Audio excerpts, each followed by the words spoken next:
말씀 보겠습니다. 갈라디아서 2장 20절입니다.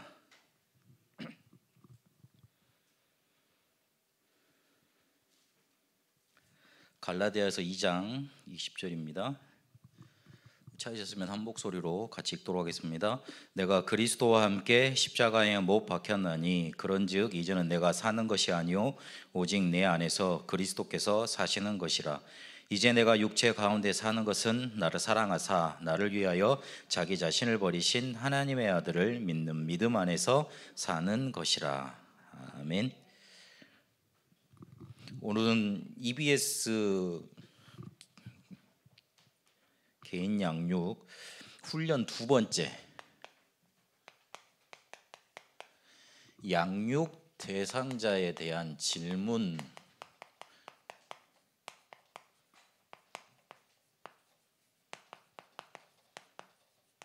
이런 제목으로 말씀을 나누도록 하겠습니다. 우리에게 복음이 강조돼야 됩니다.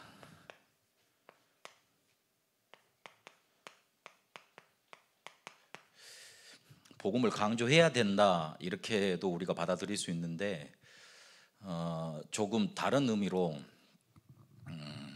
나한테 복음이 강조돼야 됩니다. 햇빛을 많이 쬐야 된다고 이제 말을 하지 않습니까? 근데 햇빛이 많이 쬐질 수 있는 그런 환경 속에 우리가 노출돼 있어야 됩니다. 그래야지만 나도 모르는 사이에 내 안에 힘도 생기고, 또 비타민 D는 햇빛을 쬐야지만 이렇게 만들어진다고 그러더라고요. 그러는 것처럼 복음을 내가 강조해야 되겠다, 붙들어야 되겠다, 그런 환경도 중요한데 내 인생 속에 복음이 강조되는 현장 속에 있어야 되고, 그리고 그런 강단, 그리고 그런 사역자, 그런 만남, 그런 현장 인도받게 해달라고, 하나님께 응답으로 내가 거기로 인도받게 해달라고 기도해야 됩니다. 기도 제목이 있다면 요거 좀 이렇게, 하나님 내 인생에 복음 강조시켜달라고. 그 복음 강조되는 방법은 간단합니다. 내 안에 조금 큰 거 하나 넣어놓으면 되거든요. 근데 그러면 자연스럽게 내가 복음을 붙들게 됩니다. 근데 하나님이 그렇게 악한 분이 아니시기 때문에 하나님, 저는 말씀을 통해서, 강단을 통해서, 그리고 전도 현장을 통해서 복음 강조되길 원합니다. 그렇게 붙잡아야 되겠습니다. 이래야지만 우리 속에 복음의 뿌리가 내려집니다. 이게 안 됐다는 증거로 지금 어떤 현상들이 일어나고 있냐면, 교인들은 실제로 방황하고 있습니다. 성도들이죠. 복음 가지고 있는 건 맞는 것 같은데, 구원 받은 건 맞는 것 같은데 실제로 방황이 돼요. 그러니까 길을 몰라서 이리 가야 될까 저리 가야 될까 이렇게 많이 헤매고 있다는 말입니다. 제가 저번에 6개월 전인가 말씀드렸는지 모르는데, 제가 유튜브 채널이 두 개가 있습니다. 하나는 교회 채널이고 하나는 제 개인 채널입니다. 개인 채널에는 제가 무슨 얘기를 올려놨냐면, 제가 어떻게 복음을 받게 됐는지, 그리고 우리 집안이 어떤 집안이었는지, 그런 걸 올려놨습니다. 그걸 보고 가끔 연락을 주시는 분들이 있어요. 근데 내 번호를 어떻게 알았는가 그거 보고 나한테 전화를 주신 분이 계셨어요. 여기 수도권에 계신 분이 아니고 저기 이렇게 경남 쪽에 계신 분인데, 그분이 주저리 본인 얘기를 하시는데, 내가 이야기를 끊고 목사님 한번 소개시켜 주겠다고 그랬는데, 그분이 미리 이제 다락방 교회에 가서 이렇게 복음 듣고 있었다니 그 말씀 제가 들었을 거예요. 근데 그 뒤에도 한 달에 한 번씩 갖고 연락이 와요. 그때 제가 6개월 전에 왔으니까 줘서 이제 6개월 동안 계속 많은 만남이 있었고, 한 번 통화를 하면 1시간 이상씩 해서, 오늘 또 목사님이 오셨는데 제가 전화 받고 있느라고 인사도 못 드렸어요. 그래가지고 계속 전화하고 있었다니까요. 말을 안 끊으시니까 그래가지고 이제 계속 했는데, 그분이 뭐라고 저한테 상담을 해오셨냐면, 자기가 영적인 문제가 있는데 이 영적인 문제가 그냥 단순한 게 아니고 귀신 들렸던 거, 그 문제가 우리 딸한테 갔다. 문제는 아들도 그런다 그러시더라고. 그래서 이거를 조금 남편한테도 복음을 전하고 싶고, 그리고 자기 자녀들한테도 이 복음을 좀 듣게 만들어 가지고 치유도 되고, 또 그런 사람들, 또 그런 가정 있는 거 보면 또 애가 타신대요. 복음 전하고 싶고 이런데 어떻게 해야 되겠느냐 그 말씀을 계속 해 오시더라고요. 그런데 이제 도와주시는 사역자분이 처음에 그랬어요. 조건을 달아드렸어요. 그 매일 1시간씩 복음 들을 수 있는 조건을 만드셔야 된다. 그냥 혼자서 예배 드리면 안 되기 때문에 어디 그 사역자분 목사님을 만났으면 좀 매일 들어와 달라고 요청을 해라. 아니면 매일 들어오지는 못하실 거다. 아니면 그 교회 사역자들 중에 좀 팀을 짜서 계속 들어와 달라고 요청을 해라. 그래가지고 이제 그 목사님이 이제 그 요청을 했다 그러더라고요. 근데 일단 이 말을 못 알아들으실 거예요. 매일 가야 된다는 말을, 매일 가서 예배 드려야 된다는 말을 못 알아들으실 거라. 그래서 이제 내가 혹시나 싶어서 말씀을 드렸는데 역시나 그렇게 돼 있더라고요. 그래가지고 이제 본인이 막 다락방도 해보고 메시지도 찾아보고 막 그렇게 하는데 잘 안 되시는 거예요. 그러니 당연히 다락방도 스톱이 되고, 그래서 찾다가 이제 대구에 어디 교회를 하나 찾았는데 치유 사역을 잘하는 교회래요. 근데 유튜브를 한번 링크를 걸어 주시길래 제가 가서 봤는데 일단 메시지는 복음을 강조하긴 하는데 치유 쪽으로 많이 하시더라고요. 근데 하여튼 그래요. 제 마음에 그렇더라고요. 근데 거기 하나 잘하는 게 있더라고요. 매일 아침 저녁으로 예배를 드리더라고요. 그래, 그거야. 저렇게만 예배 드리면 그냥 강조만 돼도, 하나님 말씀이 강조만 돼도 거기 자리에 계속 가 있으면 낫습니다. 근데 대부분 이 말이 쉽게 이해되는 말은 아니죠. 근데 저도 한 반년 동안 한 사람씩 두 사람씩 이렇게 계속 이렇게 막 뭐라 그럴까, 제가 제 자신을 넘어서서 계속 말씀을 가서 나누고 이렇게 예배하면서 그게 깨달아지더라고요. 유 목사님이 왜 매일 찾아가라 그랬는지, 왜 귀신 들린 사람 끝까지 포기하지 말고 찾아가라 그랬는지 이해가 되더라고요. 야, 그래서 좀 복음만 좀 강조해 주지. 저는 아직 그 집사님이 저한테 해준 말 중에 마음에 남는 말이 하나가 있어요. 목사님들이 구원에 대해서 그렇게 강조 안 해주더라, 그 말씀을 하시더라고요. 자기가 구원의 길 이거 찾아서 듣는데 목사님 저는요 예수님 이야기만 하면 마음이 너무 시원해요 이러더라고요. 조금 생각해 봐야 될 문제 아닙니까? 교인들이, 성도들이 교회에 나와가지고 듣고 싶은 얘기는 다른 거 아니지 않습니까? 뭐 세상에서 들을 수 있는 말, 요즘은 유튜브 얼마나 좋습니까? 막 학자들도 나와가지고 대학에서 가르치는 그 강의보다 더 재미있게 말하는 데도 많고 그렇습니다. 유튜브만 잘 골라서 들어도 내 전문자의 지식들 다 들을 수 있는 그런 환경이 되어 있습니다. 근데 실제로 우리가 와서 듣고 싶은 말은 예수께서 우리의 모든 문제 해결하셨다, 그 해결된 복음이 나에게도 찾아왔다, 내 인생에도 그 복음이 찾아서 내 문제 해결했다, 그 말을 듣고 싶은 거 아닙니까? 그 말을 성경에서 어떻게 이 내 시간표에 따라서 말씀해 주고 있는 건가, 그거를 듣고 싶고 확인하고 싶은 거잖아요. 그래서 그 말이 마음에 많이 좀 찔리고 남고 그러시더라고요. 실제로 도움을 받고 싶은데 도움 구하고 도움 찾을 곳이 없어요. 그래서 방황하고 있습니다. 방황이 되게 돼 있습니다. 그리고 교회에서 조금 사명을 가진 사명자들은 확신이 없습니다. 복음이 강조되지 않으면 내가 지금 과연 이렇게 하는 게 맞는가? 전도 과연 이렇게 하면 되는 것인가?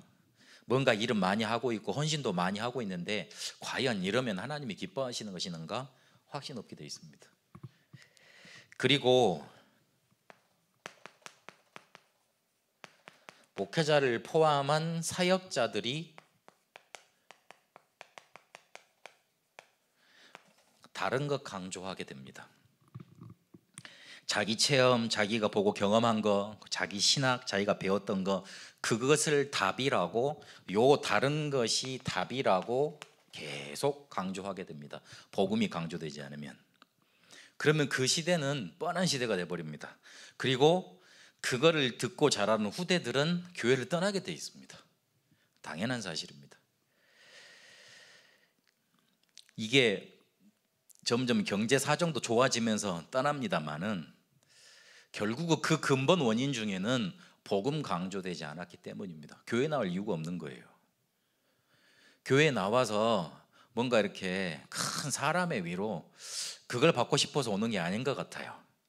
하나님의 위로를 받고 싶어 하는 것 같고 하나님의 음성을 듣고 싶어 하는 것 같아요. 근데 그 음성이 어디에 들어있느냐? 복음 안에 들어있지 않습니까? 그래서 그거를 계속 들어야지만 뿌리 내려지게 되어 있습니다. 실제로 이래야지만 우리의 문제가 해결되게 되어 있습니다. 저는 가끔 그 인스타 스토리 같은 데 보면 그 좋은 말이라고 이렇게 기독교 좋은 성구라고 뭐 이렇게 올려놓는 말 있잖아요. 그 중에 제일 마음에 안 드는 말이 하나 딱 있어요. 어떤 거냐면 그리스도인이 다른 종교 사람들한테 그 믿음을 강요해서는 안 된대요. 그래가지고 뭐라고 뒤를 계속 그 사람 그래 강요하면 안 되지, 그래 억지로 믿는 사람한테 강요하면 되겠나, 뒤에다 뭐라고 달아놓냐면 그리스도인의 삶으로 그리스도임을 증명해야 되지, 그리스도의 향기를 나타내야 되지, 그러면 안 된대요. 강요해서는 안 된대. 그래가지고 우리를 보고 자연스럽게 믿어질 수 있도록 만들어 그렇게 살아야 된대요. 내 댓글을 달아놓으면 신학적인 논쟁이 된 것 같아가지고 제가 보기보다 소심하거든요. 그래가지고 안 달았는데 그걸 보면서 다 성경 말씀이잖아요. 그렇죠? 그리스도의 향기, 성경 구절, 성경 있지 않습니까? 그리스도의 삶, 성경 말씀이지 않습니까? 저게 진짜 세상 발을 했으면 열이라도 덜 나겠는데 성경 말씀 가지고 은근하게 뒤틀어 놓으니까 짜증이 나더라고요. 야, 그러면 그리스도의 삶이 도대체 뭔데 그걸 각주를 달아둬야 되잖아요. 그렇죠? 근데 그 각주는 없어. 그러면 다른 사람들이 생각하기에 그리스도의 삶이란 뭘까 각각 다 생각하게 돼 있습니다. 장로교는 장로교대로, 성경교는 성경교대로, 침례교는 침례교대로, 오순절 그쪽 개통파는 그쪽대로. 내가 보기에는 그렇게 그리스도의 삶을 말해버리면 야, 이거 보통 큰 문제가 아닌데 차라리 말을 하지 말지. 좋은 말 같은데 틀린 말이에요. 포인트가 어디에 담겨 있습니까? 복음에 담겨 있습니까? 아니죠. 착하게 살자는 거잖아요. 그렇죠? 결국 하고 싶은 말은 그걸 거예요. 그리고 뭔가 포용하고 살자는 거잖아요. 그렇죠. 통합이죠. 그렇죠. 생명을 존중하고 막 이런 것들이죠. 사람 존중하고 이런 것들이죠. 그래, 참 그렇게 말하는 사람들의 삶은 나이스한갑구나. 나는 어디 이렇게 풀뿌리 그런 데서 이렇게 교육자 생활도 정말 어렵게 생활했기 때문에 그런 말 들으면 짜증이 나더라고. 그 고귀하게 살았던 사람들이 할 수 있는 말입니다. 삶을 잘 살자, 남을 포용하고 살자. 근데 저는 보시기에 좀 이렇게 좀 모르겠습니다만은 이렇게 막 저렇게 막 삶이 편안하게 사셨는가 보다 그렇지만 안 그렇습니다. 제가 참 힘들게 살았습니다. 네, 알겠습니다. 저 힘들게 살았다 그러면 일단 우리 애들부터 안 믿더라고요. 그래서 뭐 안 믿는데 뭐 그래, 아빠가 힘들게 살았다고 말할 필요는 없으니까 우리 애들한테. 그런데 교회를 갔는데 교회가 해필이면 경매를 받아가지고요. 교회 건축도 아니고 그냥 있는 건물을 그 교회가 돈을 못 내가지고 경매에 나왔어요. 근데 그렇게 될 때까지 그 교회 사람들 심정은 어떻겠어요? 법원에서 경매 그 명도 집행하러 가는데 제일 싫어하는 단체가 있는데 교회랍니다. 하여튼 생을 걸고 싸운답니다. 지키고 싸우고. 제가 거기에 앞에서 행동 대장을 했다니까요. 우리 청년들 데리고. 이제 군대 제대한 지 얼마 안 돼가지고 나 진짜 군대 때 갈고 닦았던 실력 거기서 다 썼네요. 우리 그 랩런트들이 제가 그런 막 소리 지르고 막 그런 모습 보니까 무서워서 안 나한테 가까이 오더라고. 혹시나 쟤를 또 당할까 봐. 그런 것도 겪었죠. 그 다음에 교회 사찰이 갑자기 사라져가지고 교회 상황이 안 되니까 제가 사찰도 하고 막 그랬거든요. 제가 여기 와서 굴뚝같이 막 청소하고 싶은 마음도 많이 생기고 그럽니다만은 다 청소 잘 하시길래 그냥 참고 있습니다. 잘 누리시길 바랍니다. 하여튼 그렇게 살았습니다. 그래서 왜 하나님이 나를 그렇게 막 뭐라 그럴까 막 말도 안 되는 그런 고통 속으로 인도를 하셨을까 생각을 해봤는데 답은 하나밖에 없더라고요. 이거 내가 정말 붙잡아야 될 건 저거밖에 없더라고요. 그래서 막 이렇게 막 너무 현장 모르고요. 제가 이제 마음이 그렇다 보니까 현장을 많이 돌아다니고 막 복음 붙잡고 그랬을 거 아니에요. 그러다 보니까 무당집도 자주 가고 그다음에 정신 들린 사람들 우리 집안에 그런 내력들 많으니까 가서 붙고 그런 사역들을 많이 해봤어서 야 저건 정말 현장 모르는 소리다 그런 마음이 들어요. 복음을 가장한 좋은 말들에 너무 속지 마세요. 저는 솔직히 우리가 들려 듣는 찬양 중에 다른 우리 단체 죄송합니다. 저는 골수 다락방 멤버라 그걸 이해를 하시고 들으세요.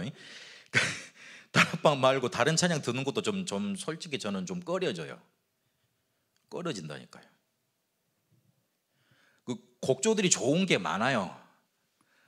우리 중고등부에서 저번 주에 은혜 찬양하더라고. 그래가지고 내가 혜준이가 와서 사회를 보는데 혜준아 니 그거 지금 이해하고 찬양을 하냐 그러니까 은혜가 좀 이렇게 수많은 뭔가 이렇게 좀 사연이 쌓인 사람들이 부르는 찬양이지 않습니까? 은혜였소 아시죠?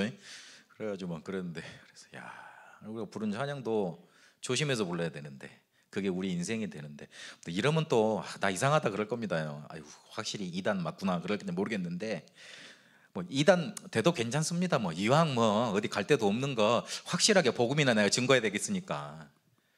그래서 여러분 찬양 들을 때 좋다고 많이 듣지 마세요. 저는 조금 목회자 입장에서 특히 이 복음 운동하는 입장 속에서 그렇게 추천드리고 싶지 않아요. 차라리 그냥 찬송가 부르는 게 낫습니다. 차라리 찬송가라는 말은 좀 말이 좀 어투가 그렇습니다만은 그렇습니다. 조금 쉽게 말하면 기독교 서적이라고 아무거나 집어서 그냥 읽지 마세요. 혹시나 읽고 싶으면 목사님한테 한번 여쭤보세요. 목사님 이거 읽어도 돼요? 목사님은 그래도 그 신학인이 이 사람이 어떤 배경을 가지고 말하는지 지도해 줄 수 있으니까. 안 그러면 그냥 좋은 말이라고 다 받아들였다가 결국 뭐만 안 되게 만드냐면 이것만 안 되게 만듭니다. 이거 안 되면 어떻게 되느냐? 만약 이 복음이 강조가 안 되면 내 문제가 계속 반복이 됩니다. 문제는 이거예요. 복음 우리 속에 강조돼서 우리에게 꽉 뿌리 내려가지고 복음이 우리를 사로잡아야 되는데 복음이 우리 인생을 사로잡지 못한다. 문제가 계속 반복이 돼요. 처음에는 괜찮습니다. 아유 그래 하나님 응답하시겠지 이 생각이 들거든요. 근데 계속 반복이 돼가 보세요. 몇 년 동안 그것도 계속 지속해서 그러면 슬 마음속에 불신앙이 생깁니다. 과연 나 구원받은 거 맞냐? 이거 흔들리기 시작하면 다 흔들리는 거예요. 제가 너무 이렇게 높아심에서 하는 말 같습니다만은 제 친한 형님 그리고 제 제자 이렇게 먼저 보냈다고 말씀드렸잖아요. 저는 좀 영적인 문제 있는 사람들하고 많이 사역을 해봤어서 좀 남다릅니다. 그래서 그걸 이해하고 좀 들어주십시오.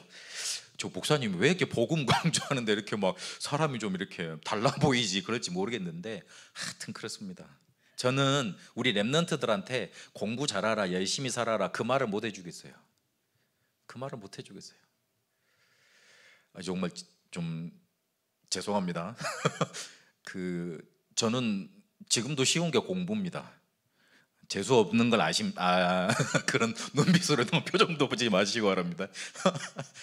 아니, 공부를 잘했다가 아니고 여하튼 지금도 편한 게 말보다는 글 쓰는 거예요. 책 보는 거고 그게 좋다는 거죠. 원래 그런 사람들 있잖아요. 그래서 알겠습니다. 그런데 그래 열심히 했는데 뭐 되는 게 하나도 없어요. 진짜 뭐 되는 게 하나도 없더라고요.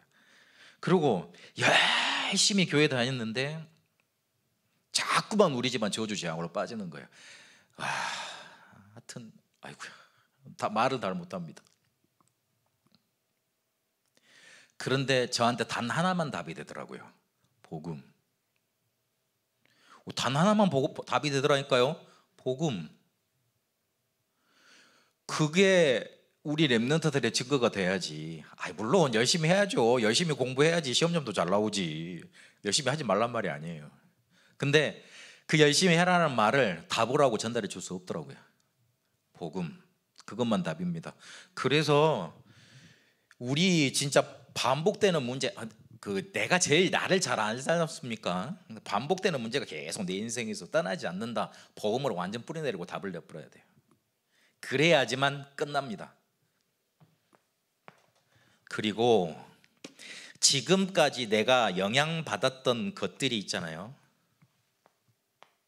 복음으로 뿌리를 못 내리면 여기에 갇힙니다. 쉽게 말해서 노예가 돼버립니다. 꼭 내가 실패할 때쯤 되면 옛날 내 아버지 어머니 문제가 나를 딱 사로잡아요. 거기서 봤던 거, 그걸 통해서 배웠던 거, 그게 딱 나를 사로잡습니다. 이건 무서운 말인데 운명을 벗어나지 못합니다. 이거 복음 우리에게 강조되어져서 뿌리 내려져야 된다. 요거를 마음속에 단단하게 딱 언약을 붙잡으시고 오늘 훈련 일을 보셔야 됩니다.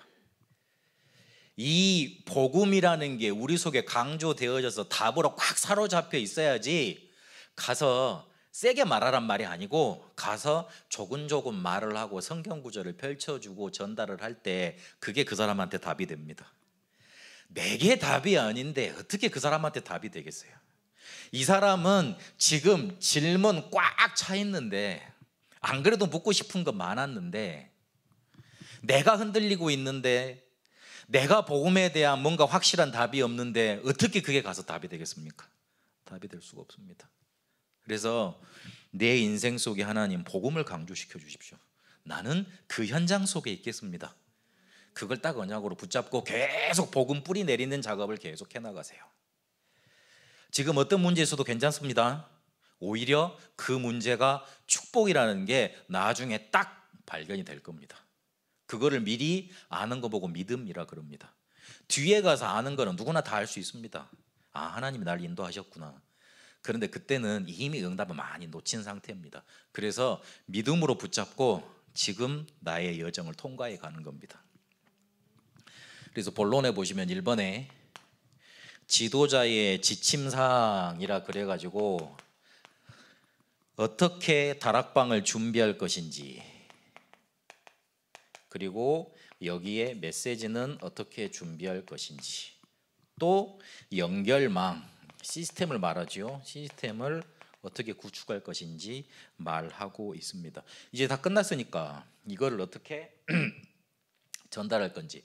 우리가 하는 전도는 미리 양육할 수 있고 이 사람을 제자로 키워나갈 수 있는 현장을 만들어 놓고 가는 전도입니다.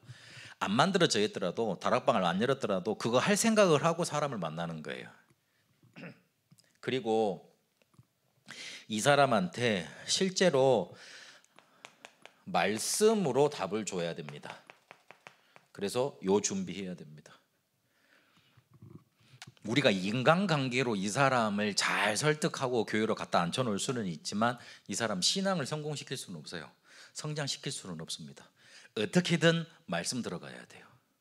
사람 때문에 감동돼서 교회에 있을 수는 있습니다만은 이 사람 실제로 문제 해결되지 않고 응답이 없으면 결국은 떠나게 되어 있습니다. 몸은 있더라도 마음은 떠나 있는 거예요.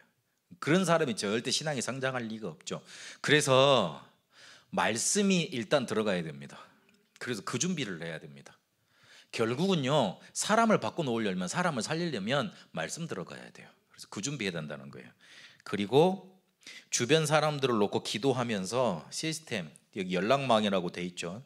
다락방은 어디서 한다, 그래서 이거를 실체적으로 구체적으로 동삼지혈교에서는 편말을 붙였다고 그랬지 않습니까? 그걸 했다. 의미하는 바가 큰 겁니다. 아예 가정집을 그냥 교회 자체로 만들었다는 뜻이니까요.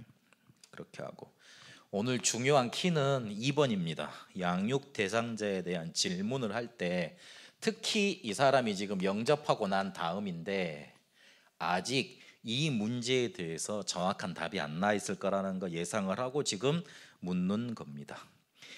고통의 문제를 어떻게 해결할 것인가? 니한테 있는 지금 고통, 그거 어떻게 해결할 건가? 거기에 대해서 명확한 답을 전달해 줘야 됩니다. 인간의 고통은 언제부터 시작되며 언제까지 계속되는가? 창세기 3장부터 시작이 됐고 이것은 끝이 나지 않습니다. 성경에 그렇게 알려주고 계십니다. 제가 다락방을 한 지 한 4년, 3년 됐을 때 저한테 큰 뭔가 영적인 문제가 찾아왔어요. 찾아와가지고 이거 지금 우리 애들 다 듣고 있고 집사람 듣고 있을 건데 연애 문제로 찾아왔습니다. 솔직히 말씀드려야 될 거니까. 그래서 찾아왔는데 그래가지고 야 일단 꼼짝달싹을 못 하겠더라고요. 마음이 너무 아파가지고. 그래서 꼼짝달싹 못하고 이제 기숙사에 누워 있는데 그 꼴을 본 우리 선배님들이 저한테 와서 뭘로 답을 주느냐.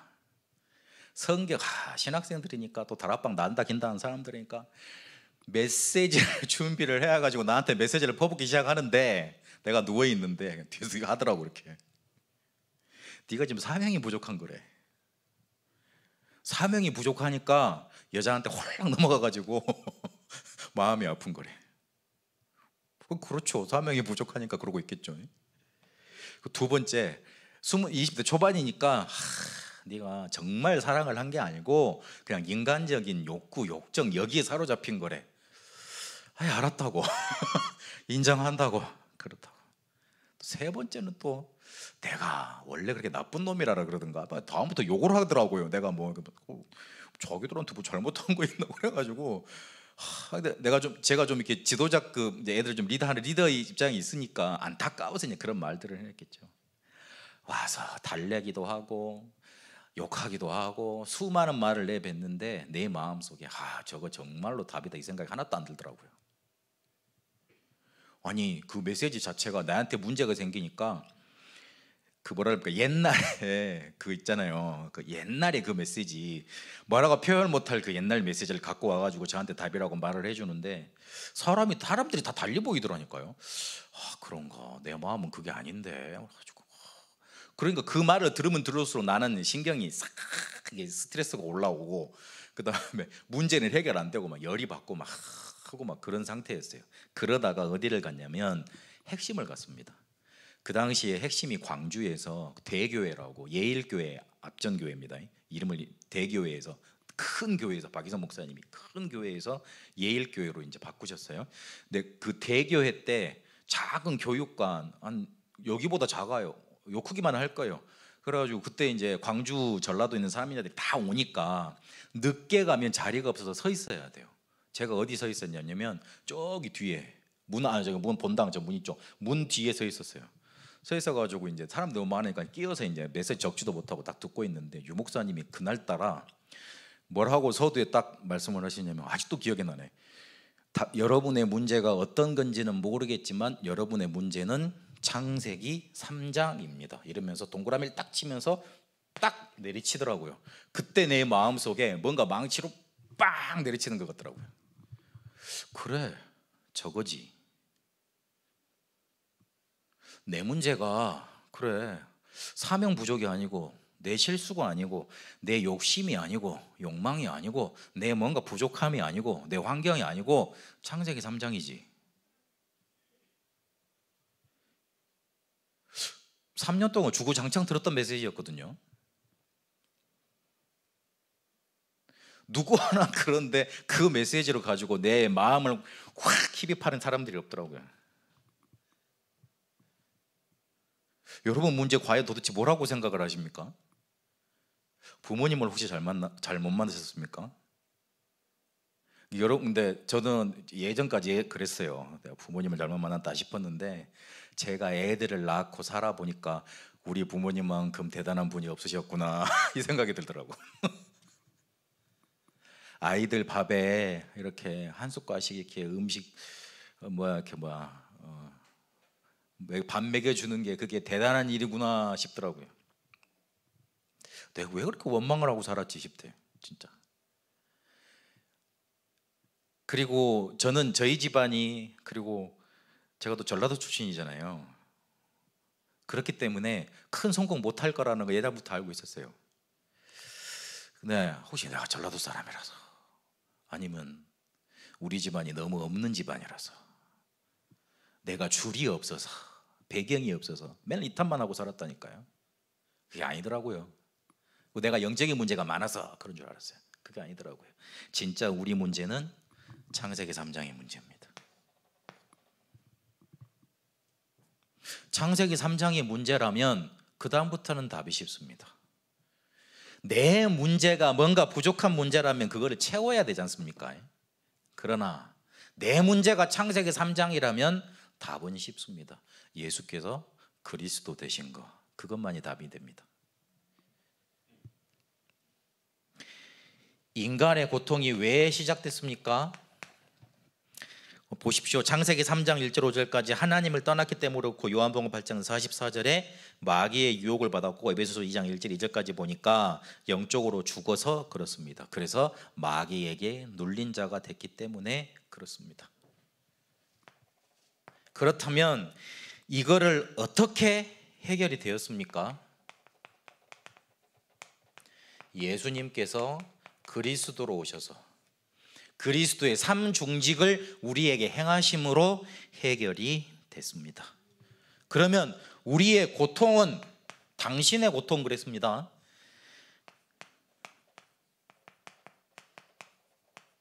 어떻게 됐습니까? 이사야 53장 5절에서 6절까지 보니까 예수께서, 마태복음 5장 8절에도 같은 내용입니다. 예수께서 끝내셨습니다. 완전히 끝을 내셨습니다. 친히 담당하셨다. 우리의 모든 연약함을 지셨다. 그렇게 말을 했습니다. 그래서 끝난 겁니다. 근데 문제는 앞에서도 제가 말씀드렸지만, 제가 창세기 3장을 깨달은 걸 굳이 안 말씀드리려고 그랬는데 이렇게 하다 보니까 나왔습니다. 그것만 기억하시면 안 돼요.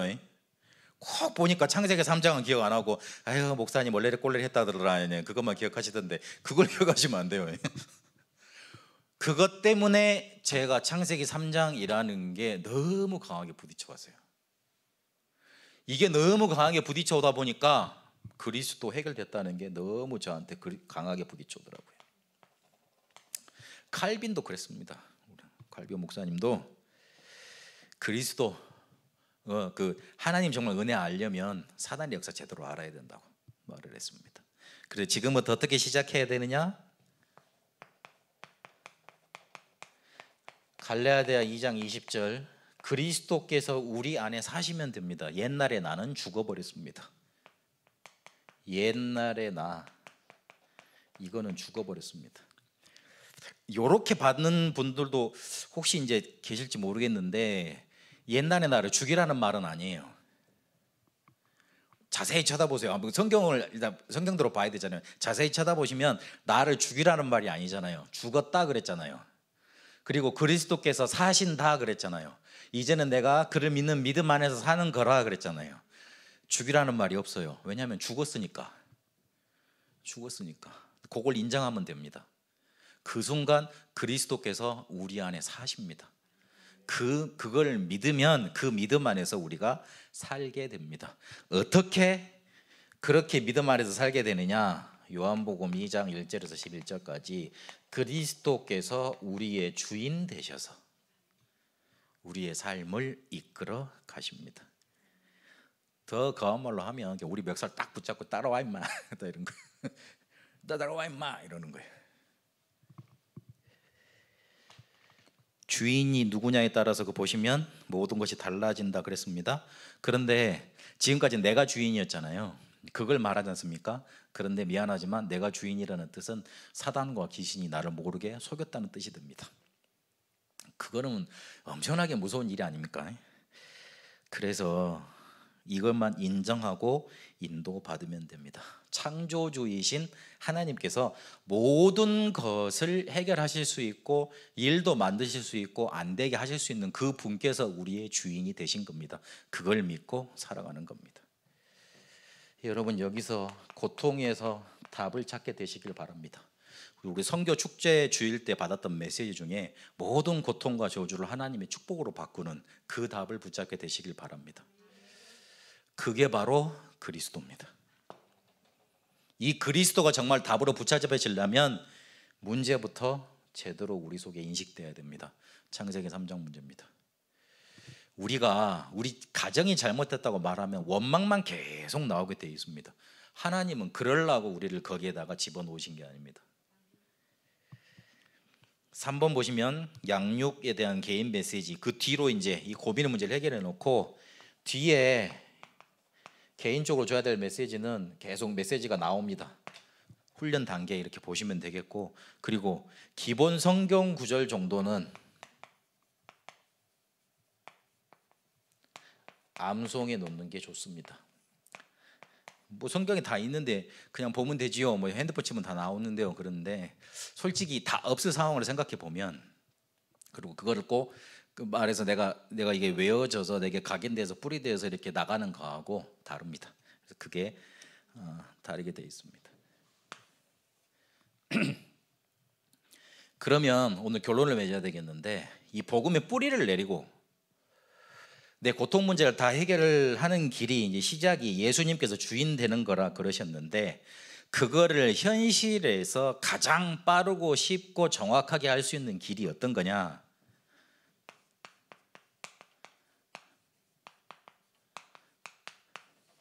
강단 메시지 통해 하나님의 음성을 듣고 그것 통해서 은혜 받고 그걸로 내 모든 삶을 인도받는 겁니다. 강단에서 복음이 계속 나오지 않습니까? 그거 붙잡는 겁니다. 그러면 복음의 뿌리 내려지게 되어 있습니다. 강단에서 하나님의 음성을 통해 복음을 계속 듣지 않습니까? 내 인생에 복음이 강조되게 되어 있습니다. 그리고 예수님께서 나를 이끌어 가신다는 걸 강단을 통해서 확인하고 체험할 수 있습니다. 왜 그러느냐? 강단 메시지는, 강단에 서시는 목사님은 나를 알고 계십니다. 요한복음 10장 14절에 보니까 나도 너희를 알고 너희도 나를 안다 그랬습니다.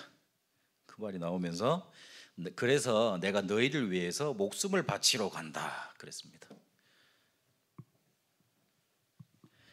그 예수님이 우리를 아세요. 목사님 그러셨잖아요. 그 양의 음성을 목자가 안다고. 그리고 양도 목자의 음성을 압니다. 우리를 아는 분이 우리를 또한 마음을 담고 목숨을 걸 만한 그런 교육자, 목회자를 강단에 세우셔서 우리를 알고 하나님의 음성을 들려주시는 겁니다. 그게 강단입니다. 어디 먼 데서 대단한 강사가 와서 하는 말이 듣기에는 좋습니다. 그러나 전혀 도움 안 됩니다. 미안하지만 전혀 도움 안 됩니다. 분위기는 만들 수 있습니다. 해보자, 결단한 메시지를 할 수 있습니다만은 진짜 응답은 강단에 있습니다. 그래서 이렇게 강단 메시지를 통해서 복음의 뿌리를 내리고 내 하나님이 나를 이끌어 가시는 그거를 체험해야 됩니다. 두 번째, 우리의 영적인 양식을 공급받는 곳이 강단입니다. 요한복음 6장 35절에 보니까 내가 생명의 떡이다. 이것을 먹는 자는 줄이지 않겠고 영원히 목마르지 아니하리라 그랬습니다. 예수님께서 생명의 떡이시고 생명수가 되시는데 그거를 어디를 통해서 공급을 받느냐? 강단을 통해서 공급을 받는 겁니다. 그래서 강단이 우리에게 복음 뿌리 내리고 우리의 주인 바꾸는 걸 확인하고 체험하는 가장 중요한 장이 됩니다. 그리고 우리가 실제로 바뀌는 길은 응답입니다. 큰 강이나 대단한 말로 우리가 바뀌지 않습니다. 응답으로 우리가 바뀌게 되어 있습니다. 마태복음 28장 16절에 보면 제자들이 부활하신 주님을 만났는데 여기에 보면 뭐라고 표현되어 있냐? 오히려 의심하는 자들도 있더라 그랬습니다. 근데 이 사람들이 언제 바뀌었냐? 사도행전 2장에 성령 충만 응답을 받고 나서 변했습니다. 그걸 기억하셔야 됩니다. 그 장소가 어디냐? 강단입니다.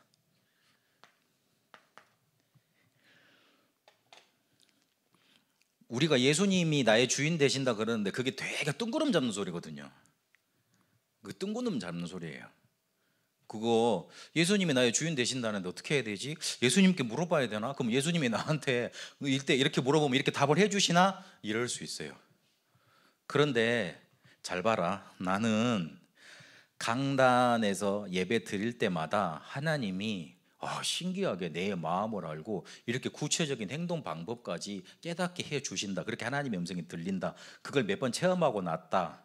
그러니까 예배 드릴 때 하나님이 또 나한테 내가 이런 문제를 갖고 왔는데 어떻게 답을 해 주시지? 그게 기대가 된다. 그러면 구체적이 되죠. 그렇죠? 그래서 어디 딴 데 가서 대단한 사람을 만나서 복음의 뿌리 내려지는 게 아니고, 그리고 그걸 요걸 확인할 수 있는 게 아니고 강단을 통해서 다 되어지는 겁니다. 오늘 양육 대상자에 대한 질문 여러분 마음속에 잘 정리가 되시고 답을 이렇게 가지고 계시다가 만나는 사람에게 너의 고통은 그리스도께서 끝내셨어, 이게 전달되는 연약의 여정 이루어지시길 바랍니다. 기도합니다. 살아계신 하나님 감사합니다. 우리 사역자들과 사명자들과 그리고 현장에서 응답 일으킬 우리 제자들과 함께 말씀을 나누게 하시니 감사드립니다. 내 문제가 창세기 3장 문제였음을 고백하고 그리스도만 오직 답이라는 것 이 시간 붙잡고 확인케 하시니 감사드립니다. 내게 임한 복음이 내가 만나는 양육 대상자에게 전달되는 응답의 여정 시작되게 하여 주옵소서. 강단을 통해 내가 살아나고 응답받는 언약의 여정이 시작되게 하여 주옵소서. 살아계신 우리 주 예수 그리스도 이름으로 기도합니다. 아멘.